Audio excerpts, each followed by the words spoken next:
Hello, hello. Happy Monday.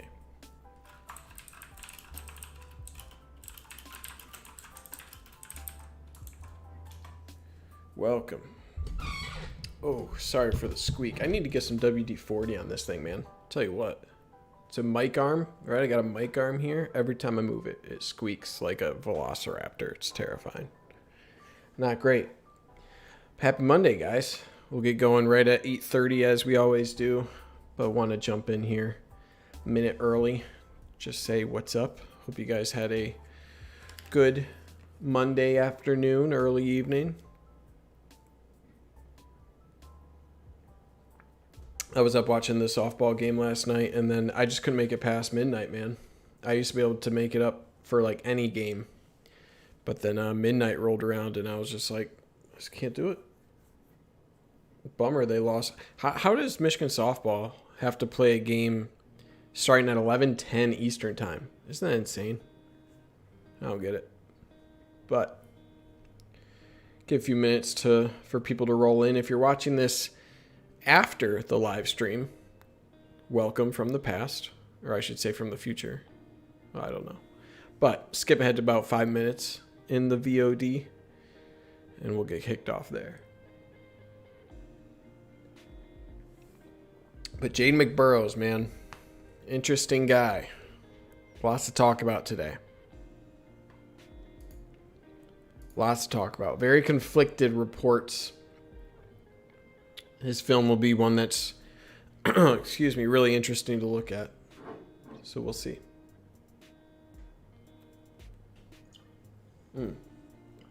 By the way, if anyone's interested, oh wow, I didn't realize this was going to be completely see-through. But this is called Capo Casamera Club. It's a sparkling Amaro soft drink. Probably butchering that, but it's good stuff. It's just soda or sparkling water, you could say, flavored water. It's good stuff. I recommend it. Pretty healthy. Only 15 calories. Oh, man, that last live stream. I don't know how I can follow it up. Chris Castellani headed to Barstool. Last podcast with the boys, with Anthony and Luke Gierdy. It was a great podcast. Really excited to see what Chris does moving forward, man. Dude's a talent. Our time didn't overlap all too often, but man, he deserves everything he's got coming for him, which is all good things. He's going to be a good one. All right, we got another minute, guys. Who I got with me here so far? Say hello in the chat. Oh, I got to make sure you guys can hear me. Okay. It's always the fear with no one in the chat. It's like, oh, am I just talking to nobody right now?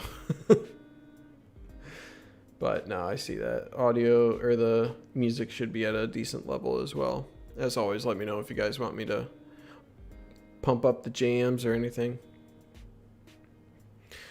All right, so Ja'Den McBurrows. I'm going to drop the link here of the full episode into the chat. If you guys didn't see it earlier today, he is the 3-star cornerback out of the state of Florida. Interesting rankings from him. 24/7 Sports and Rivals both have him around 40 cornerback overall in the class of 2021. ESPN does not like him. All right, he's like 82nd overall cornerback, 142 in the state of Florida, so like low 3-star to ESPN. His composite's just within or just outside of the top 550 at 551. But yeah, he has hell of an offer list with Bama, LSU, OSU, Penn State, Georgia, Maryland, Miami, many others. So he's an impressive guy. But yeah, interesting that he's 5'10", 165. He's got to bulk up. But we'll dive into his film here. It is 8:30, so let's do it. Let's pull up his film. Hold on, let me give one more retweet to this video. Quote, retweet. Live. There we go. All right, here we go. Let's pull up his film here. Boom, boom. All right, we're looking at just his junior year highlights here, okay? And keep in mind when we go through this film, this is cornerback highlight film. Let me switch my face so I'm smaller. There we go. Whew, I remembered it this time. Remember, this is cornerbacks, okay? So you're not going to see a bunch of plays where he's getting beaten coverage, which is important, right? You want to see the bad versus the good. Cornerback's one of the hardest positions to gather information from its highlights because it's always going to be highlights, right? They're not going to show him getting beat deep, and it's hard to really see what his impact is. But this is the film after his junior film where he got a lot of his offers, okay? So teams like Bama, LSU, OSU, Penn State, they all started coming forth after this film. So keep that in mind. Let me get out my pen tool here real quick. I'll show you guys what colors should we do. They're like a goldish. That seems fine. We can just use the maize for this, and then we'll just use pink for the other team. Okay. Might not use it. I don't think we used it last time, but let's get going on this film.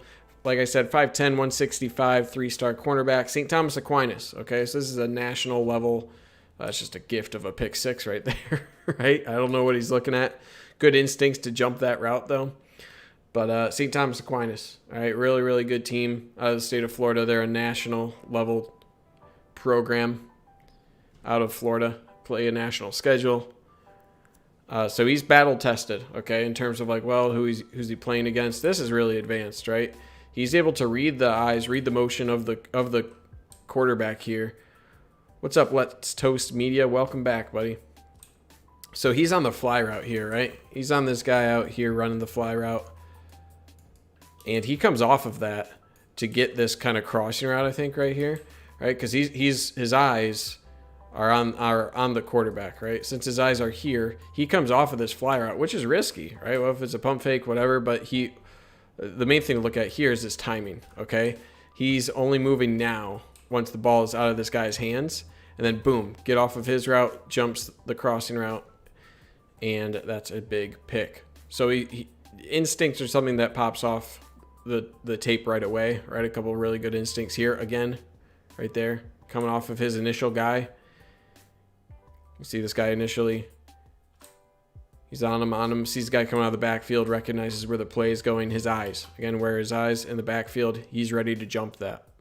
Okay, so that shows he's comfortable with his eyes in the backfield while honoring his technique. And that's really important, right? That's huge. That's huge for the next level, to be able to make those plays to get a pick. Those are the differentiators that make you a good cornerback to a great one. So here's just a classic overthrow. So that one, it's like, all right, here's a touchdown. So not much to gather from that one, right? But he picked it off, right? He could have dropped it, and he didn't. So give him credit for that one. Let's see, where's he at? Didn't get a sense. Where was he on this play? How did he come over to this one? It's again, kind of a punt, right? It's kind of a punt. I'm trying to see where he came from on this play. Where did he come from? Where was he even lined up? Oh, sorry. Oh, look what I did. Okay, so he was just on the outside. He was just running the fly route. So he does a good job there. He's just able to come up. Brian Hall, dude, is hella underrated. It's pretty shocking that he was like a starting cornerback at a program like St. Thomas Aquinas. Wasn't a liability. He even thrived if you look at his stats, I would say. And for him to not have a higher rating, it's pretty shocking. It's very strange. Here again, I don't know where this wide receiver is running. It looks like he's overrunning it looks like he overthrows this route, right? Or someone ran the wrong route, but you can see 27 there. Recognizes, again, where's his eyes, right? His eyes are in the backfield. He recognizes this throw. So it's very easy for him to follow this guy, right? This guy's just running like a seam route, fly route, whatever. It's very easy for him to just continue on that, right? It's his responsibility. He's trusting his eyes, right? He recognizes the trajectory of this ball, and he jumps it. So again, those instincts, something that a lot of scouts mentioned, something that's popping out on film. And you could say a lot of these are like easy picks, right? Bad throws, but you have to be in the right spot, right? And reading the quarterback's eyes, jumping routes like that, that's a big part of being a cornerback, especially one who can operate in space. There, gets the pick. They say he stepped out right there, but he got that 1 foot in bounds right there, it looks like, before stepping out with his other foot. So again, another one where he just jumps the play. And yeah, he also returned kicks.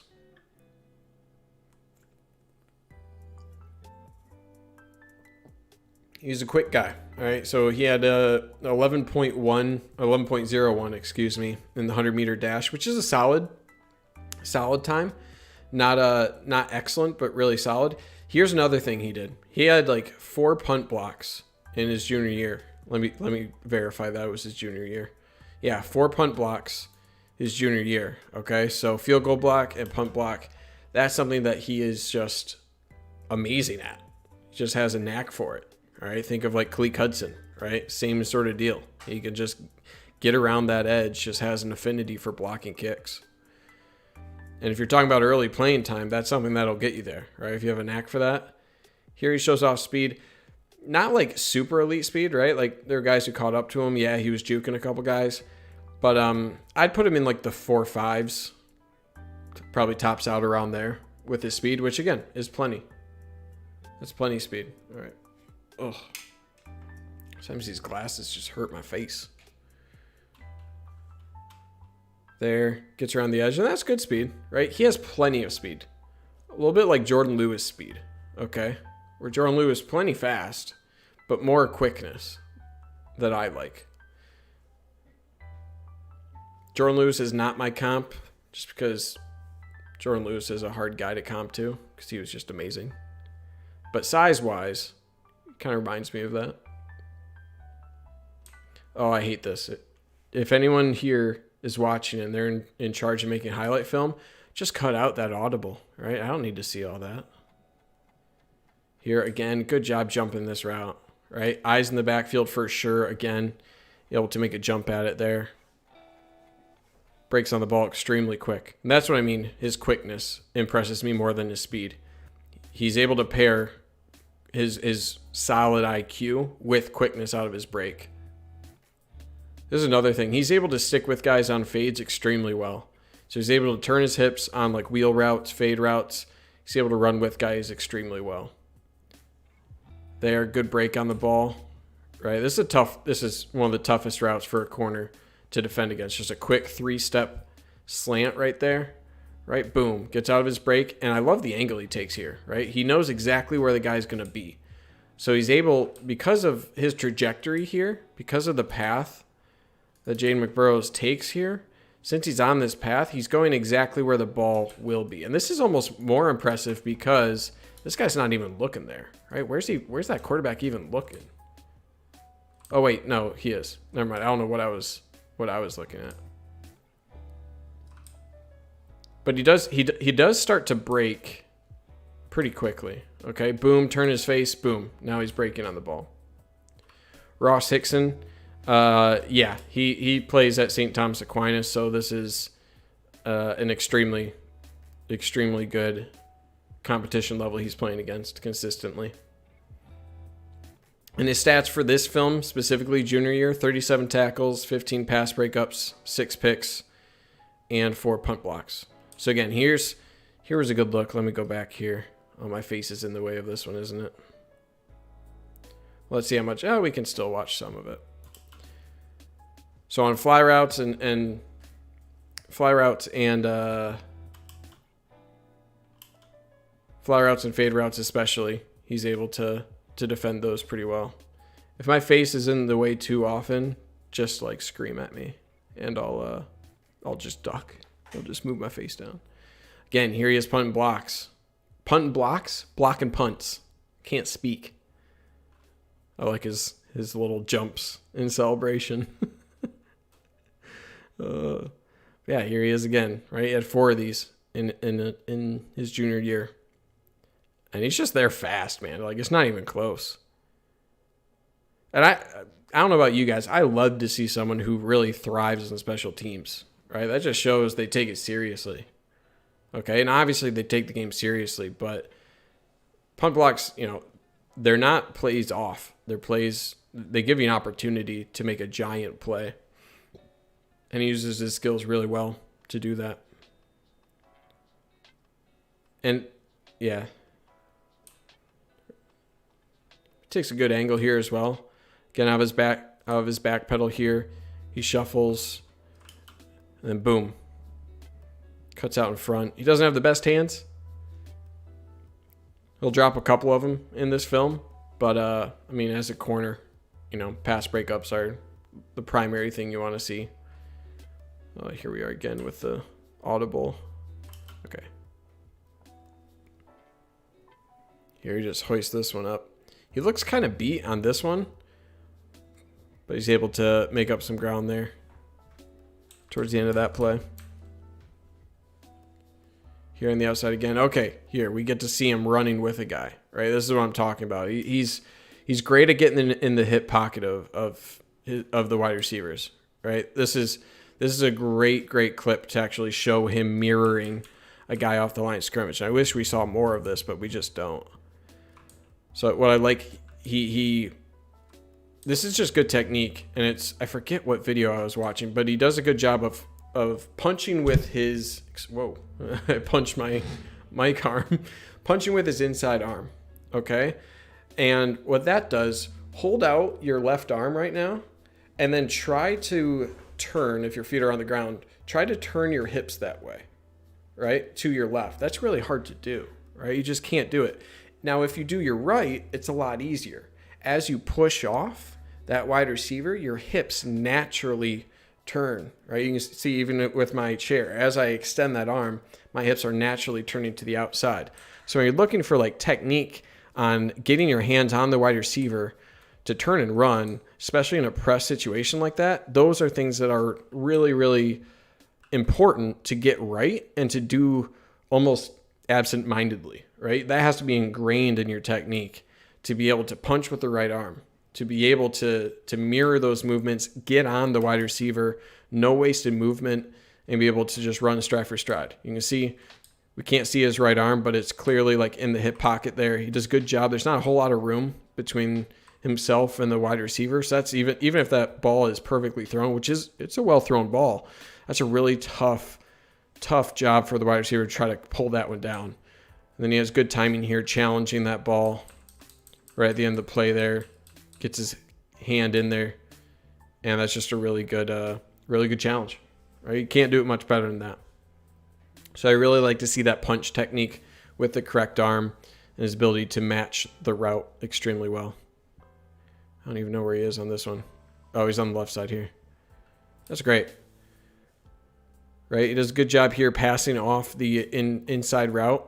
Right? So he's got press, gets his hands on him right there, passes him off, recognizes where the play is going, right? Recognizes the screen. That's only possible because of his eyes, right? Recognizes, okay, there's guys coming out to block me, beats a block, able to come up, boom, goes low, takes him out, right? I'd like to see him wrap up there a little bit, but takes out the dude's legs. Great play. Almost no yardage gained there. So it's great having a physical cornerback out there as well. Here he is up again, getting through a block. Good job there, fighting the block. Able to lay a lick on the guy as well. So more important than anything is, in terms of run support, his ability, his desire, right? Are you working through the blocks? Are you like willing to get a lick on the guy? He seems like a guy willing to do that, right? He doesn't seem afraid to come up and run support or take out a block or try to shed a block. He's not going to accept that, right? And that's the most important thing. That's the hardest thing to teach, is the want to. Other things will come. Oh, this is a great clip in terms of technique.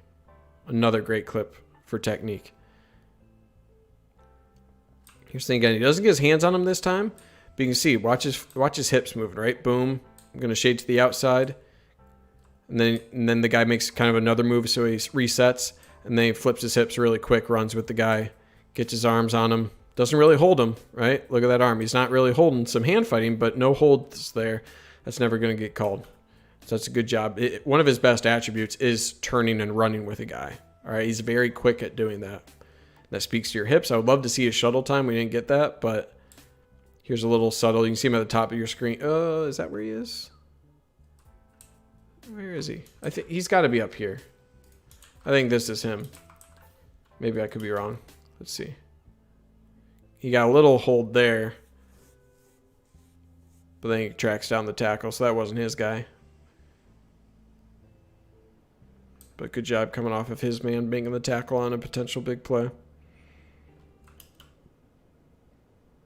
I need a fast forward button through some of these. Where is he? Oh, top of your screen. Okay. Wow. Oh, you got to pick that, right? This is kind of crazy.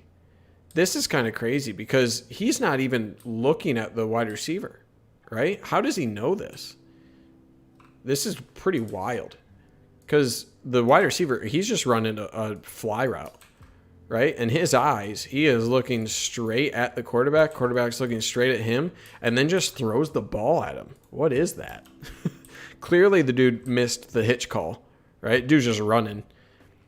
But you got to pick that, right? Oh, that's a pick six. He knows it. He knows it. But good eyes, right? He saw something on film, something. There was a call from the coach. Who knows? But he was right. Just got to finish the play. Here, can't really see off screen. Goes up, though. Makes a tough contact with the ball. Here, top of your screen, press man. Let's see again. Does he get good technique? Oh, we got an audible. Of course we do. Skip ahead here. All right, there's your snap. Again, him turning and running with guys, right? Most important skill. I mean, we saw it last year, right? What can happen if you're not consistent in your ability to cover the fly route. You're on an island out there. You can do a lot with cover two. You can try to shade your safeties over to help out. It's really hard to expect a safety to come and help on a play where it's just a three-step drop.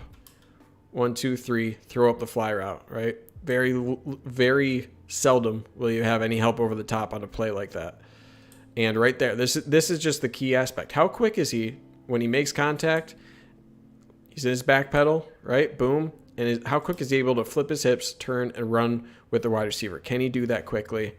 And that's the thing that shows up again and again, his ability to do that. And he times it well to challenge at the apex of the ball there. So that's good. That's what you need to see. Here again, a little bit sloppier, I think, on the handwork here. Let's go back to the start of this play. Yeah, he doesn't get like truly in the chest of the guy, so he might be a little bit late. See the amount of separation wide receiver can get there. But regardless, I like the job he does to make up ground, right? He keeps his eyes on him. As soon as he makes contact with the wide receiver, notice his head, right? He's immediately looking back for it, okay? So that's good overall, where he's like, okay, I got the guy. I have contact with him. I know where his body is. I know where I'm aligned, and then I can react to the ball, okay? At this point, he is not reacting to the wide receiver anymore. As soon as he tracks down, he has some ground to make up, not the cleanest release from him. As soon as he ran, caught up with him, sees the ball in the air, now he's just reacting to the ball. And that's what you want more cornerbacks to do, become the wide receiver, right? You have just as much of a right to that ball as the wide receiver does. Go after the ball. So it's a good job for him there. Not a good throw, granted, but his ability to react to the ball instead of the wide receiver. Here again, little screen pass, able to come up and run support there. Yeah, he hits well. Let's Toast Media, especially first game against Minnesota. We were getting cooked. I mean, not as much against Minnesota. I'm thinking more of Michigan State, but I mean, it happened, right? There were plenty of instances in multiple games in 2020 where you could point out and say, like, yeah, that was an issue. Here he is, run support again. I would have liked to see him come upfield a little bit more, but this was a bigger play, so he's kind of playing contain on the outside, so I can get that. Does a good job minimizing it. Not as ferocious on that hit, but again, you can make a secured tackle as a cornerback, you're going to take that, especially limiting a big play. Here again, run support, outside contain, good job. I think that's it. Yeah, that's all we got. All right, so yeah, what was my comp for him? My comp for him, I did have a great one. I did think about Jordan Lewis, but Jordan Lewis was a much higher rated guy. I think Jordan Lewis's ceiling, obviously NFL, was a bit higher than what we see out of McBurrows. Touch the Banner, great site. They had Ross Douglas, which is a decent comp. He was a guy at Michigan, went from cornerback to running back, then to Rutgers as a Viper type kind of guy. Andre Seldon might be closer to a current thing for Michigan. Seldon overall, though, better athlete, a little bit faster, more explosive. And Seldon definitely extremely physical, which I think Ja'Den McBurrows has quite a bit of that.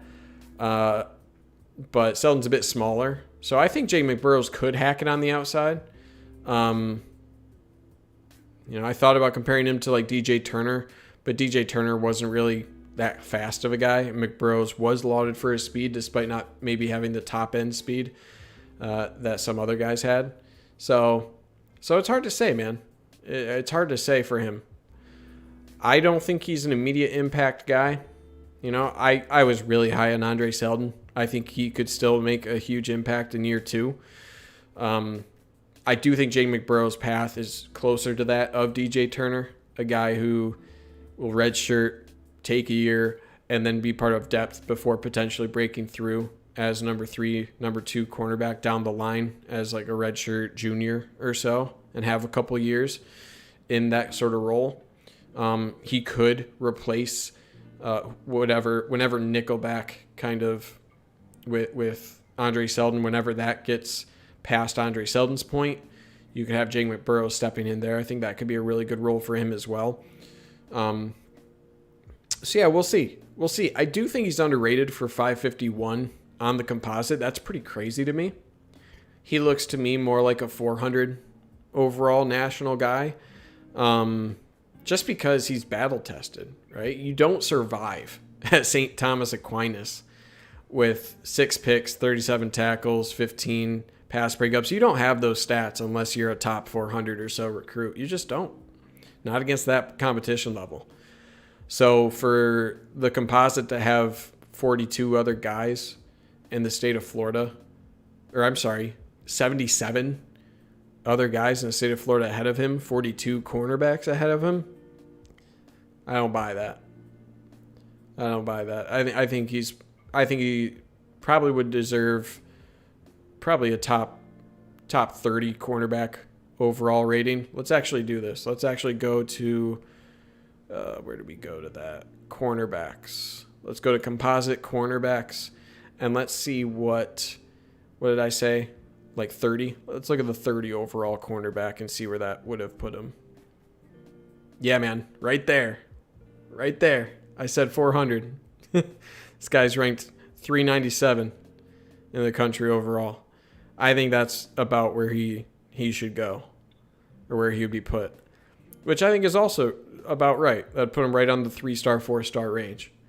I think he's a little bit limited to get to the NFL just because I didn't see elite speed. I saw pretty good hips. I liked his closing speed overall.